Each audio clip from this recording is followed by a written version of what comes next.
कि आपको ये मूर्ति बनाने की क्या जरूरत है, उनसे जाकर बताना।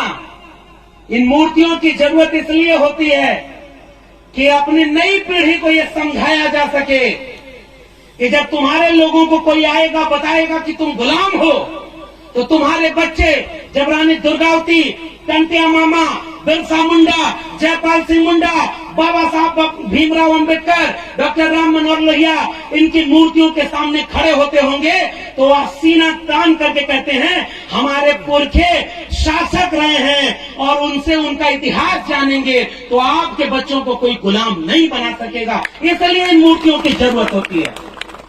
और इसलिए मैं आपको बधाई देता हूं, किसी देवी देवता, किसी और की मूर्ति बनाने की बजाय आपने अपने पुरखों की मूर्ति बनाने का काम किया है। और अभी आनंद राय जी और हमारे प्रोफेसर जितेंद्र मीणा, हम लोग जब आ रहे थे तो इनकी तस्वीर एक सोशल मीडिया पर देखी। एक गांव है जहां 5-5 मूर्तियां एक साथ हैं। मैं तो आपको बधाई देता हूं, जहां मूर्ति लगी होगी बड़े दिनों तक तो आसपास कुछ लोगों को नींद नहीं आ रही होगी। सही है कि गलत? क्या बहुत आसान नहीं क्या ये मूर्तियों को लगवा देना? लोग बेचैन हो रहे होंगे।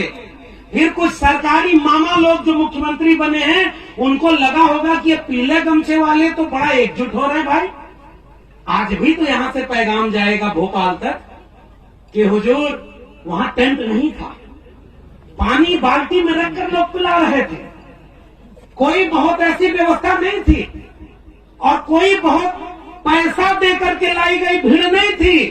फिर भी ये पीले गमछे वाले अपनी प्रकृति के सामने इम्तिहान देते हुए पूरे दिन बैठे रहे और उनसे आपको डरना चाहिए। और भोपाल वालों, आज आपको नींद नहीं आ रही होगी, ये हमें भरोसा है।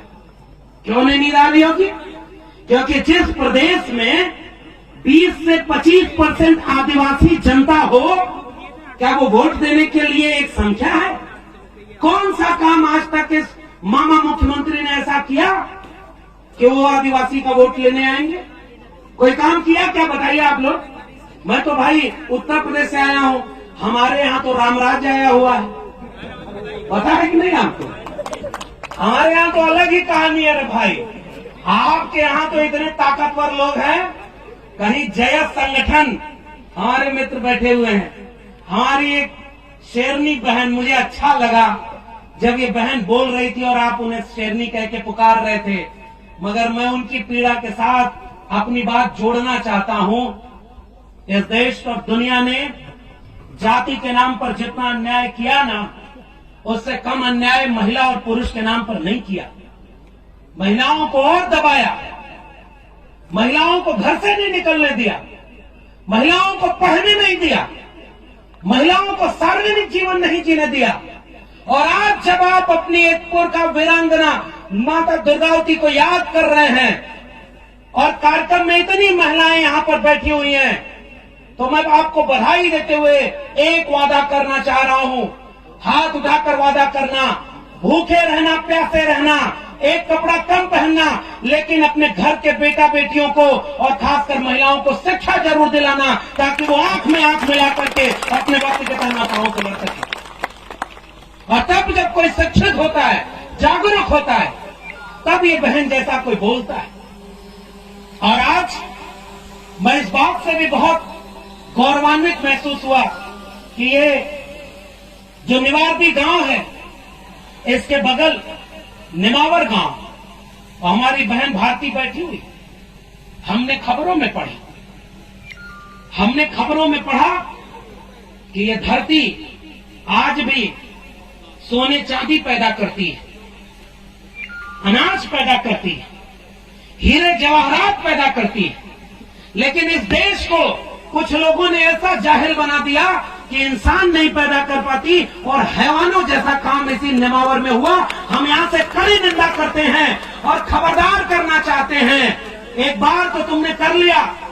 और ये जो भारतीय बहन बैठी हुई है, अभी जब बहन ने बताया कि जहां भी अन्याय होता है, जहां भी सामाजिक और सांस्कृतिक कार्यक्रम होता है, ये बहन जिसने अपने परिवार को खोया, ये चाहती तो चुपचाप और साथ में घर में बैठ जाती, ये टूट जाती, कमजोर पड़ जाती। लेकिन जब मुझे पता चला कि ये हर आंदोलन में खड़ी होती है और यहाँ भी आज से आपके सामने कंधे से कंधा मिलाकर खड़ी है। तो मैं आपको बहन ये वादा करना चाहता हूं कि हम शर्मिंदा हैं कि हमारी आंखों के सामने ये सब हुआ और हम कुछ न कर सके, लेकिन हमारी हिम्मत भी आपको मिले। आप निडर होकर के हमेशा खड़े रहना, आपके भाई आपके साथ खड़े रहेंगे ताकि हर मुश्किल में आपको अकेला न महसूस हो। और उन जालिमों से ये भी कहना चाहते हैं कि खबरदार, आइंदा कभी ऐसा जरूरत की तो इस देश और दुनिया में जो प्रकृति को पूजते हैं वो करारा जवाब देंगे। इस बात का भी याद रखना, और ये बात कभी भी वहां तक न जाने पाए, इस बात को आप पहुंचाइएगा कि अब आप किसी के जुल्म को सहने वाले नहीं हैं। अब ईद का जवाब पत्थर से देने के लिए भी तैयार रहिएगा और भारत के संविधान के हिसाब से करिएगा।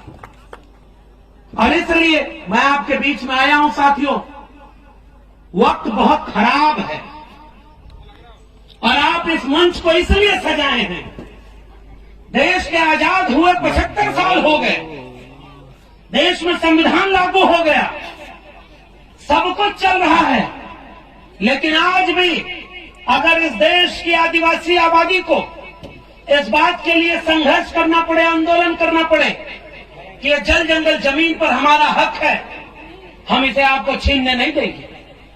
सजग रहिएगा। कुछ लोग आपके लोगों को तोड़ करके ले जाएंगे, उनको भी पीला गमछा पहनाएंगे। और मैं एक तस्वीर देख रहा था, ये हमारे बड़े भाई आनंद राय जी हैं, बड़े फाइटर व्यक्ति हैं, इन्होंने एक तस्वीर सोशल मीडिया पर लगाई कि भोपाल का ये मामा मुख्यमंत्री हो या दिल्ली में बैठे हुए सरकार का राष्ट्रीय अध्यक्ष हो, जीवन में शायद पता नहीं पीला गमछा कभी लगा हो या न लगा हो, चुनाव नजदीक आया तो सारे पीला गमछा पहन करके रैली कर रहे हैं। सब पहन लिए पीला गमछा, इसका मतलब समझ रहे हैं? आपकी ताकत तो ताकतवर हुई। उन्हें पता है कि अगर हम ये गमछा नहीं पहनेंगे तो हमें अपना नहीं मानेंगे, लेकिन ये मामा और फूफा बने लोग अभी भी इस देश के कमेरा लोगों को इतना नादान समझते हैं कि वो पहचान नहीं पाएंगे क्या कि किसके गले में वोट के समय पीला गमछा है और किसके गले में संघर्ष के समय पीला गमछा है। इन दोनों के फर्क को पहचानिएगा। जो मौसम बदलने पर रंग बदल करके आपका वोट लेने आएंगे, सजग रहिएगा।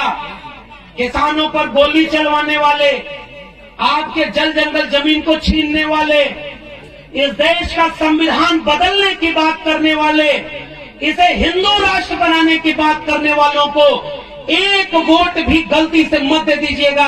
यही मैं आपसे अपील करने आया हूं, वरना हमारे बच्चों का भविष्य बर्बाद हो जाएगा और हम इसे बचा नहीं पाएंगे। और इससे अच्छा मैं इस आयोजन समिति के लोगों के सुर में आकर कर रहा हूं। हमारे यहाँ ओबीसी की जनगणना हुई है आखिरी बार, मुझे पर्ची मिल गई है जिसमें कहा गया 2 मिनट, तो आखिरी 1 मिनट और ले रहा। इस देश में कितनी आबादी है ओबीसी की, कितनी आबादी है शेड्यूल कास्ट की, शेड्यूल ट्राइब की, ये बात आपको पता होना चाहिए कि नहीं पता होना चाहिए? जानना चाहिए कि नहीं कि हमारी आबादी कितनी है? और इसलिए जिस देश में भेड़ बकरी को गिना जाता है, पेड़ पौधे को गिना जाता है, जंगल को गिना जाता है, वहां इंसान को जाति के हिसाब से गिना ही नहीं जाता। क्यों पता है?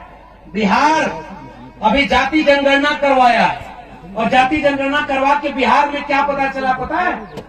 मध्य प्रदेश और महाराष्ट्र के बॉर्डर इलाके में मैं हूं और यहां से आपको एक पैगाम देना चाहता हूं।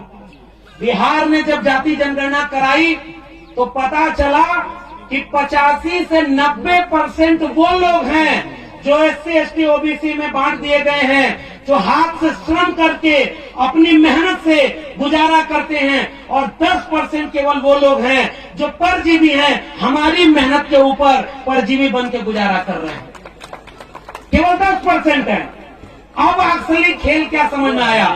जिनकी आबादी 10%, उनके प्रोफेसर 90%, उनके डॉक्टर 90%, उनके पास जमीन 90%, उनके पास संपत्ति 90%, उनके पास बिजनेस व्यापार 90%, और हम 90% लोगों के पास 10% भी ये चीज नहीं। बताओ, हमारे प्रोफेसर जितेंद्र मीणा दिल्ली विश्वविद्यालय से आए हैं, हमने RTI लगा के पता किया है 2020 तक इस देश के केंद्रीय विश्वविद्यालयों में 1% भी शेड्यूल ट्राइब का प्रोफेसर नहीं है। अगर आबादी आपके 8 से 9% है तो आपके क्या 8 से 9%, 10% प्रोफेसर आदिवासी के नहीं होने चाहिए? आपको पता है कि नहीं कि सुप्रीम कोर्ट का एक भी जज आदिवासी नहीं है? फिर ये सुप्रीम कोर्ट किसका है? अगर वहां कोई हमारा जज नहीं, हमारा कोई देश में वकील नहीं, हमारे प्रोफेसर नहीं, हमारे डॉक्टर नहीं, हमारे इंजीनियर नहीं और इन जमीनों पर हमारा मालिकाना हक नहीं, तो ये देश हमारा कैसे है? ये देश हमारा है क्योंकि हमारे पुरखों ने इसे लड़कर हमारे लिए बनाया है। लेकिन थोड़े से लोग हमारे लूटने संपत्ति आए हैं। आओ एकजुट हो जाएं कि अपने हक हुकूक के लिए किसी और को लूटने न दें और अपना हक अपने हाथ में ले, तब जाकर के ये देश सबका बनेगा। हम ओबीसी समाज के लोग अपने आदिवासी भाइयों बहनों के साथ कंधे से कंधा मिलाकर खड़े रहेंगे।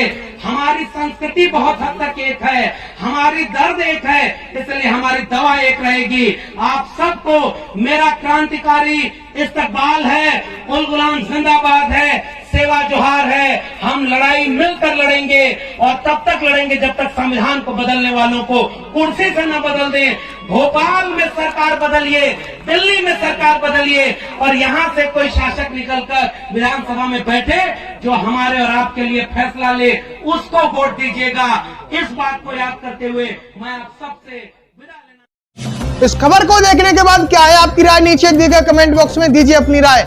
ऐसी तमाम बड़ी खबरों को देखने के लिए जुड़े रहिए हमारे साथ। खबर अच्छी लगे तो लाइक कीजिए और शेयर कीजिए और हाँ, चैनल को सब्सक्राइब कर घंटे वाली बटन को दबाना ना भूलिए। फिर आते हैं आपके बीच कुछ खास खबरों के साथ। तब तक के लिए नमस्कार, जय भीम।